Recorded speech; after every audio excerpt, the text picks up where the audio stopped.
তরুণ প্রজন্ম যদি একবার গর্জে ওঠে মুসলিমদের, ইনশাআল্লাহ তাআলা তারা সকল বাতিলের ভিত্তি গুঁড়িয়ে দিতে পারে ইনশাআল্লাহ। তরুণ প্রজন্মের মধ্যেই ছিল খালিদ বিন ওয়ালিদ, তারেক বিন জিয়াদ, এই মানুষগুলা, ওমর ইবনুল খাত্তাব, আলী ইবনে আবি তালেব, যায়েদ ইবনে হারসা, আসাদুল্লাহ, সাদ ইবনে আবি ওয়াক্কাস। এই যে সাহাবায়ে কেরামদের নাম আপনারা জানেন, তরুণ সাহাবী ছিলেন যখন তারা ইসলামের পক্ষে দাঁড়িয়েছিলেন।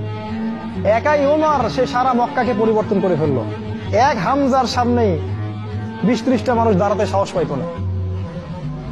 একজন তারেক বিন জিয়াদ, তিনি স্পেন জয় করে ফেললেন মাত্র অল্প কিছু সৈন্য নিয়ে।